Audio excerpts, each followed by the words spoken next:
Welcome to Dashcam Nigeria. On today's episode of our road experience, we received a call from a scammer.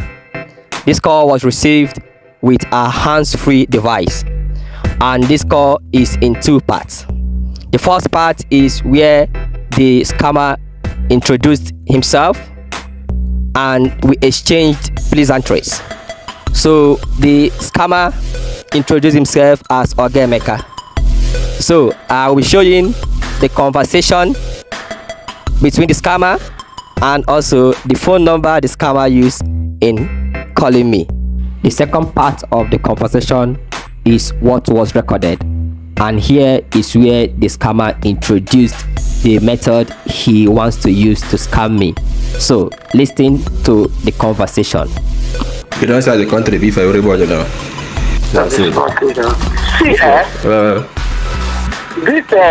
this federal agricultural loan, this grant where government they give to farmers, traders and the business people. I hope you apply for it. No. Why now? You see, federal and business people. This one where they give to farmers, business people and the artisans, people who get hard work. You don't apply for it. I know trust that thing, no. I don't know if I apply for them, whether how the whole thing could be said. So I just come and leave them.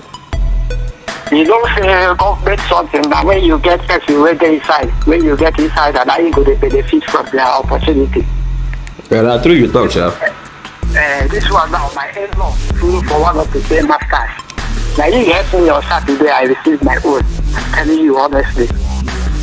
Oh, now your in-law help you? Yes, they might follow for the paymasters. They follow for people where they in charge. So now the man helped me work everything for me. I get my own last week. How much you collect now? You don't say that 2 million. Now him apply that time. Now we think they still pay me. Wow. Close your mouth. You know be something very good. And also, you see the country look good. I know, sir. Oh yeah, I don't discuss with the man now. The man saying to help you. He accepts to help you, yeah? So how we take them now? Carry by that paper now, there for better place. Call me back. Make I give you his number, tell you what you go tell him to cover yourself up. You hear? Okay, like tell me this thing once now. Which one be say I carry my own papers as I follow the talk to you now. They don't want me here. Call me back from your side. Okay, make I see if I will get airtime. I'll get make up. You've heard my conversation with the scammer. Do you want me to reach out to this scammer so he can get me a 2 million naira loan from the federal government? This has been busted. So guys, take note of this and don't fall for this scam. Bye for now.